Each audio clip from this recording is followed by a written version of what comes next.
সুমন ভাইয়ের কিছু হলে আমরা যারা আছি বঙ্গবন্ধুর আদর্শকে ধারণ করি, আমরা সুমন ভাইকে ভালোবাসি। এই কারণে আমরা আজকে ঢাকা থেকে আসছি, চুনারঘাট থেকে সবাই আজকে প্রেস ক্লাবে জড়ো হয়েছি।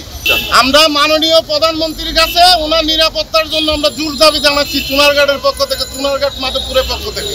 আমি আপনাদেরকে যে চলে পুড়ে মরে চারকার তবু মাথা নোয়াবার নয়, আমরা সিলেটের মানুষ কখনো মাথা নোয়াবো না। সন্ত্রাসী এবং চাঁদাবাজদের বিরুদ্ধে, দুর্নীতিবাজদের বিরুদ্ধে আমরা কখনো মাথা নোয়াবো না। আমরা এদেশের যে শাহেদ কৃতি আমাদের সাবেক অর্থমন্ত্রী আমাদের কৃতি সন্তানকে হারিয়েছি, আমরা বাংলাদেশের বিশিষ্ট শ্রমিক নেতা হাসানুল্লাহ মাস্টার সাহেবকে হারিয়েছি, আমরা এইভাবে আইবি রহমানকে আমরা হারিয়েছি। আমরা দেখেছি মাননীয় প্রধানমন্ত্রীকে বারবার ওনার পান্নাসের জন্য বিভিন্নভাবে গ্রেনেড হামলা সহ বিভিন্নভাবে হত্যার চেষ্টা করা হয়েছে। বিগত দিনে যেভাবে আমাদের জাতীয় নেতা এবং মানবতাবাদী লোকদেরকে হত্যার চেষ্টা এবং হত্যা করা হয়েছে, আমরা ভবিষ্যতে এইরকম কোন কার্যক্রম এই বাংলার মাটিতে দেখতে চাই না। আমরা এই বাংলার মাটিকে সন্ত্রাস মুক্ত করতে চাই। বঙ্গবন্ধু বলেছিলেন, আমরা বিদেশ থেকে চেয়েছি আনিয়ে আর চাটার দলরা খেয়ে কেটে কেটে এই দেশটাকে শেষ করে দিচ্ছে। আজকে যখন ব্যারিস্টার সুমন ভাই চাটার দলের বিরুদ্ধে প্রতিবাদ করতে শুরু করলেন, বাংলাদেশের মানুষকে জাগ্রত করতে শুরু করলেন, তখনই কিছু চাটার দল ঐক্যবদ্ধ হয়ে নীল নকশা তৈরি করেছে, আমাদের সুমন ভাইকে দাবিয়ে দিতে চায়। কিন্তু আমরা এই প্রতিবাদ সভা থেকে বলতে চাই, আমরা সিলেটের মানুষ শাহজালালের উত্তরাধিকার, আমরা সিলেটের মানুষ শাহপুরানের উত্তরাধিকার, আমাদের রক্তের মধ্যে প্রতিবাদ আছে। আমরা কোনো জেলে থাকার জন্য জন্মগ্রহণ করি নাই।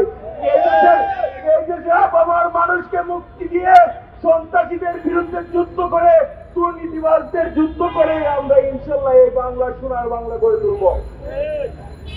বঙ্গবন্ধুর সোনার স্বপ্নে সোনার বাংলা গড়ার জন্য এবং মাননীয় প্রধানমন্ত্রী ডিজিটাল বাংলাদেশ গড়ার জন্য ব্যারিস্টার সৈয়দ সাইদুল হক সুমন ভাইয়ের মতো লোক দরকার আছে কিনা আপনারা বলেন। আজকে যখন উনি বঙ্গবন্ধুর আদর্শকে ধারণ করে মাননীয় প্রধানমন্ত্রী জননেত্রী শেখ হাসিনার হাতকে শক্তিশালী করার জন্য বাংলাদেশের আপামর জনগণ মানুষের মানবতাবাদী নেতা হিসাবে সিলেট বিভাগের প্রত্যেকটা সমস্যা সমাধানের জন্য বাংলাদেশের দুর্নীতিবাজদের বিরুদ্ধে কথা বলে উনি যখন বাংলাদেশের মানুষকে জাগিয়ে তুলছেন, মানুষের অধিকার আদায়ের কথা বলছেন, তখনই টাটার দল ঐক্যবদ্ধ হয়ে ওনাকে হত্যার নীল নকশা অর্পণ করেছে।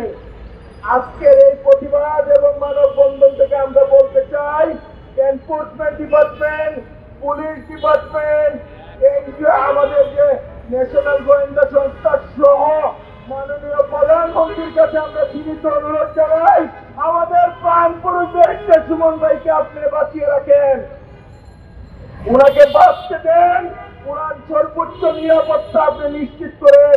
আপনি হচ্ছেন মানবতার মা, আপনি হচ্ছেন এই দেশের 17 কোটি মানুষের একমাত্র জননী, একমাত্র শেষ আশ্রয়স্থল। আপনি ছাড়া আমাদের সুমন ভাইকে নিরাপত্তা দেওয়ার দায়িত্ব কেউ নেবে না মাননীয় নেত্রী। আজকে আপনার কাছে আমরা বিনীত অনুরোধ জানাই, আমরা চুনারঘাট মাধবপুরের মানুষ, আমরা সিলেট বিভাগের মানুষ, জোর হাত দিয়ে আপনার কাছে বিনীত অনুরোধ জানাই, আপনি ব্যক্তিগতভাবে এবং এনফোর্সমেন্ট ডিপার্টমেন্টে অর্ডার দিয়ে বিশেষ একটি নিরাপত্তা ব্যবস্থা দিয়ে দেন আমাদের ব্যারিস্টার সুমন ভাইয়ের জন্য। আমাদের এলাকায় বলতে যত গরিব দরদি মানুষ আছে, চলতে পারে না, খাইতে পারে না, উনি সরকারিভাবে ওনার নিজস্ব অর্থায়ন থেকে উনি মানুষকে সাহায্য সহযোগিতা করে। এখন আমাদের এলাকায় মানে গরিব মানুষ নাই বলতেই নাই। সুমন ভাই আসলে উন্নয়নে বিশ্বাসী, মানে উনি হলো নগদে বিশ্বাসী, উন্নয়নে না নগদে বিশ্বাসী। উনি যা বলে নগদে 100%, এইটাই উনি। এটা একটা মাফিয়া চক্র বা কি চক্র, কি একটা কুচক্রি মহল, ওরা কি জানি করতেছে।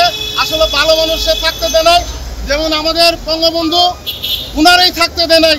কিন্তু আমরা যারা আছি বঙ্গবন্ধুর আদর্শকে ধারণ করি, আমরা সুমন ভাইকে ভালোবাসি। এই কারণে আমরা আজকে ঢাকা থেকে আসছি, চুনারঘাট থেকে সবাই আজকে প্রেস ক্লাবে জড়ো হয়েছি। আমরা মাননীয় প্রধানমন্ত্রীর কাছে ওনার নিরাপত্তার জন্য আমরা জোর দাবি জানাচ্ছি চুনারঘাটের পক্ষ থেকে, চুনারঘাট মাধবপুরের পক্ষ থেকে।